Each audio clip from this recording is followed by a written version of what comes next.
5월 11일 월요일 새벽 예배에 나오신 성도님들을 주님의 이름으로 환영합니다. 기도하심으로 예배를 시작하겠습니다. 사랑의 하나님 아버지 감사합니다. 우리에게 새로운 하루를 허락하여 주셔서 감사합니다. 주님, 우리는 연약하고 부족한 존재들입니다. 하나님의 은혜가 없으면 이 하루를 감당할 수 없습니다. 주님, 오늘 이 하루 하나님의 임재와 하나님의 말씀을 우리에게 허락해 주셔서 이 하루를 감당할 수 있도록 주님 도와주시옵소서. 사랑하는 예수님 이름으로 기도합니다. 아멘. 오늘 하나님께서 우리에게 주시는 말씀은 요한복음 18장 19절부터 27절까지입니다. 요한복음 18장 19절부터 27절. 제가 가진 성경으로는 신약성경 179면에 있습니다. 요한복음 18장 19절부터 20절, 27절 우리 함께 교독하도록 하겠습니다.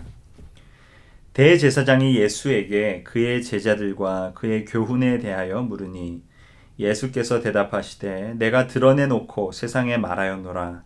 모든 유대인들이 모이는 회당과 성전에서 항상 가르쳤고 은밀하게는 아무것도 말하지 아니하였거늘 어찌하여 내게 묻느냐. 내가 무슨 말을 하였는지 들은 자들에게 물어보라. 그들이 내가 하던 말을 아느니라. 이 말씀을 하심에 곁에 섰던 아랫사람 하나가 손으로 예수를 쳐 이르되 네가 대제사장에게 이같이 대답하느냐 하니 예수께서 대답하시되 내가 말을 잘못하였으면 그 잘못한 것을 증언하라. 바른 말을 하였으면 네가 어찌하여 나를 치느냐 하시더라. 안나스가 예수를 결박한 그대로 대제사장 가야바에게 보내니라. 시몬 베드로가 서서 불을 쬐더니 사람들이 묻되 너도 그 제자 중 하나가 아니냐. 베드로가 부인하여 이르되 나는 아니라 하니 대제사장의 종 하나는 베드로에게 귀를 잘린 사람의 친척이라. 이르되 네가 그 사람과 함께 동산에 있는 것을 내가 보지 아니하였느냐. 이에 베드로가 또 부인하니 곧 닭이 울더라. 아멘. 거짓 대제사장 앞에 선 참된 대제사장이라는 제목으로 오늘 함께 말씀을 나누겠습니다. 오늘 본문에는 예수님이 대제사장 안나스에게 끌려와 신문받는 장면이 나오고 있습니다. 사실 안나스는 그 당시 대제사장이었던 가야바의 장인이었습니다. 안나스는 AD 15년까지 대제사장이었다가 한 사람이 권세를 잡고 있는 모습이 마음에 들지 않던 로마 지도자들에 의해서 그의 사위 가야바가 대제사장직을 물려받게 됩니다. 그러나 이 시기에도 아직 안나스가 실질적인 대제사장으로서 권위를 놓지 않고 자신의 사위와 함께 권세를 누리고 있었습니다. 그렇기에 예수님을 사람들은 먼저 안나스에게로 끌고 갔습니다. 거기서 예수님은 안나스의 무리들에게 신문을 받으며 폭행까지 당합니다. 참으로 우리가 보았을 때 아이러니한 장면이 아닐 수 없습니다. 참된 대제사장이신 예수님 앞에서 안나스가 신문을 하며 예수님을 모욕하고 있습니다. 안나스 자신이 똑바로 해야 할 일을 못하고 있기 때문에 이 땅에 내려오신 예수님을 오히려 욕보이고 있는 것이죠. 제사장의 역할이 무엇입니까? 제사장은 하나님의 백성을 하나님께로 가까이 데리고 와야 했습니다. 하나님의 말씀을 바르게 선포하여 백성들이 하나님을 잘 따르도록 하여야 했습니다. 레위기 10장 11절에서는 하나님께서 아론과 제사장들에게 그렇게 명령하십니다. 하나님께서 모세를 통하여 주신 모든 규례를 이스라엘 자손들에게 가르치라 라고 명령하셨습니다. 또한 동시에 제사장들은 제사를 통한 속죄로 하나님과 죄인이 함께 할 수 있도록 그 중재자 역할을 했었어야 합니다. 그러나 대제사장이었던 안나스는 자신의 역할을 망각하고 참되신 대제사장이신 예수님을 신문하고 있습니다. 부활을 믿지 않는 사두개파였던 그와 그의 사위 가야바는 아마도 지금 세상에 더 관심이 많았을 겁니다. 지금 가지고 있는 권세와 부에 더 눈이 갔었겠죠. 자신의 직책을 통해서 얻을 수 있는 권세와 명예에 더 관심이 많았고 그 때문에 참으로 하나님이 무엇을 원하시는지에는 관심이 없었습니다. 그는 이 세상의 큰 것만을 원하는 거짓 대제사장이었을 뿐 참으로 크신 하나님을 위해 일하는 대제사장이 아니었습니다. 사랑하는 성도 여러분, 우리 또한 이 세상의 큰 것을 구하지 않고 참으로 크신 하나님을 쫓아 살아갑시다. 이 세상이 주는 명예와 부가 어찌 하나님께서 주시는 만족보다 더 크겠습니까? 우리의 참된 직책인 왕같은 제사장의 역할을 회복합시다. 이 세상이 하나님을 알아가도록 진정한 대제사장 예수 그리스도를 통해서 하나님을 향한 길이 이제는 활짝 열렸음을 선포하는 여러분이 되기를 주님의 이름으로 축원합니다. 오늘 이 신문 받으시는 모습에서 우리는 제자들을 끝까지 사랑하시는 예수님의 모습을 발견할 수 있습니다. 안나스가 예수님에게 두 가지를 19절에서 묻고 있습니다. 우리가 19절을 함께 읽어보도록 하겠습니다. 대제사장이 예수에게 그의 제자들과 그의 교훈에 대하여 물으니, 예수님의 제자들과 또한 예수님이 가르쳤던 것에 대해서 질문하고 있었습니다. 그러나 오늘 예수님의 답을 쭉 보면 예수님은 제자들에 대한 이야기는 아무것도 하지 않고 있습니다. 아마도 안나스는 제자들의 행방에 대해서 물었겠죠. 하지만 예수님은 제자들을 끝까지 지키기 원하셨습니다. 이미 18장 8절에서는 겟세마네로 찾아왔던 대제사장들의 병사들에게 제자들은 가게 해달라고 부탁하셨던 분이 예수님이었습니다. 예수님은 그렇게 제자들을 사랑하시되 끝까지 사랑하셨습니다. 이 신문 받는 그 장소에 시몬 베드로가 있었음에도 불구하고, 그리고 그가 예수님을 부인했음에도 불구하고 예수님은 이처럼 우리를 끝까지 사랑하셨습니다. 오늘 본문 25절에 보면 베드로가 다시 한번 부인하는 모습이 나오고 있습니다. 베드로가 감람산에서 예수님께서 잡히실 때 칼을 뽑아 말고라는 자의 귀를 잘랐었습니다. 그의 친척이 마침 그 자리에 있다가 베드로를 알아보고 묻습니다. 그렇게 제자들의 대부분은 도망가고 아끼던 베드로도 자신을 부인하지만 예수님은 제자들을 포기하지 않으십니다. 예수님은 여러분들을 포기하지 않습니다. 그리고 진심으로 여러분들을 사랑하십니다. 그분의 사랑을 깊이 오늘도 체험하시기 바랍니다. 예수님의 사랑이 오늘 여러분을 빚어가고 새롭게 하기를 소망합니다. 그 사랑은 여러분 안에 있는 두려움을 몰아낼 것입니다.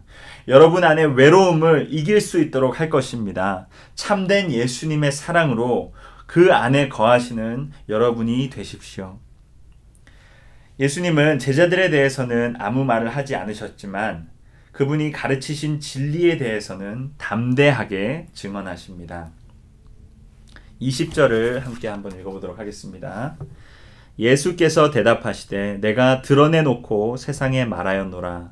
모든 유대인들이 모이는 회당과 성전에서 항상 가르쳤고 은밀하게는 아무것도 말하지 아니하였거늘.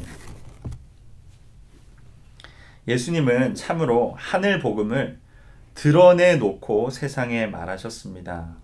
오히려 숨기고 은폐하려는 자들은 예수님을 잡은 대제사장 무리들이었습니다. 그들은 예수님을 처형하기 위해서 새벽에 몰래 예수님을 잡아서 모든 일을 끝내려 하고 있습니다. 그러나 예수님의 말씀은 죄로 물든 이 세상에 살아가는 모든 사람에게 필요한 하나님의 말씀이고, 그렇기에 예수님은 그 복음을 드러내놓고 선포하셨습니다. 성전에서, 회당에서 모든 사람들이 들을 수 있도록 전파하셨습니다. 예수님은 숨어서 말씀을 전하지 않으셨고, 또 그렇기 때문에 복음은 어떠한 특정한 인종이나 계급에게 국한된 것이 아닙니다. 복음은 모든 사람들에게 필요합니다. 정말 죄로 말미암아서 하나님과의 관계가 끊어진 모든 죄인들에게 필요한 그 복음이 하나님의 복음인 줄 믿습니다. 예수님은 또한 21절에도 말씀하십니다. 어찌하여 내게 묻느냐? 내가 무슨 말을 하였는지 들은 자들에게 물어보라. 그들이 내가 하던 말을 아느니라. 예수님께서 그렇게 말씀하십니다. 나에게 말을 들은 자들이 나의 말을 알고 있다. 그리고 그들에게 내가 무슨 말을 했는지 물어보라 말씀하십니다. 사랑하는 성도 여러분, 우리는 예수 그리스도의 복음을 들은 사람들입니다. 우리가 들어서 믿었고 그 복음을 통해서 구원받은 사람들입니다. 예수님이 우리의 죄를 위하여 십자가에 매달리셔서 돌아가신 일, 그리고 그 후 3일 만에 부활하셔서 우리에게 부활의 소망을 주신 것, 이에 대해서 우리는 그 복음을 들은 사람으로서 증인으로 서야 하겠습니다. 바로 복음의 증인이 되어야 하죠. 증인은 헬라어로 말투라스라고 합니다. 바로 이 헬라어 단어에서 영어 단어 martyr이 나왔습니다. 우리가 알고 있는 순교자라는 단어죠. 이 시대의 증인은 단순히 보고 들었던 일을 보고하던 사람이 아니었습니다.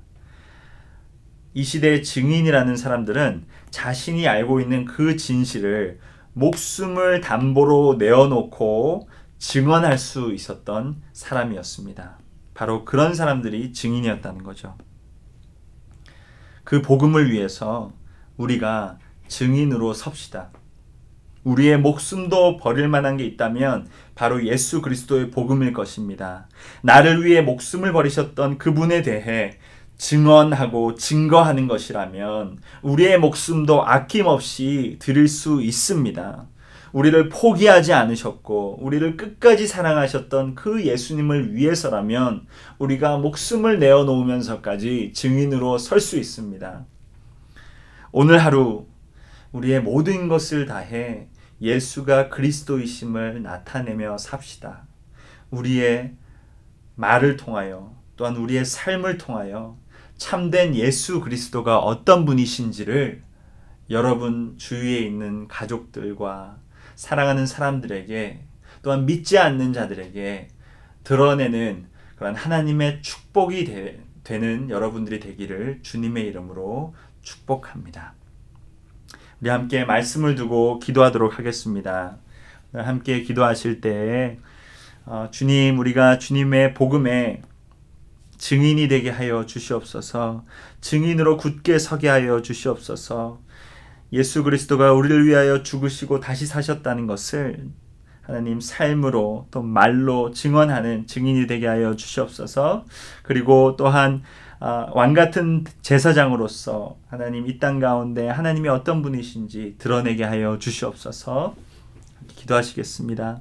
사랑의 하나님 아버지, 우리가 정말 왕같은 제사장으로서 하나님 그 역할을 잘 감당할 수 있도록 하여 주시옵소서. 우리의 대제사장 되시는 예수 그리스도를 통하여 하나님께 나아갈 수 있음을 우리가 알리게 하여 주시옵시고 그 일에 우리가 증인이 되어 우리의 목숨까지 아끼지 않고 하나님 앞에 나아가는 저희가 되게 하여 주시옵소서. 하나님, 그러한 주님의 종이 되게 하여 주시옵소서. 우리 또한 기도하실 때에 우리 남가주 사랑의 교회에서 진행되고 있는 우리 훈련 사역을 위해서 기도합시다. 여러 훈련 사역들이 지금 온라인으로 진행 중입니다.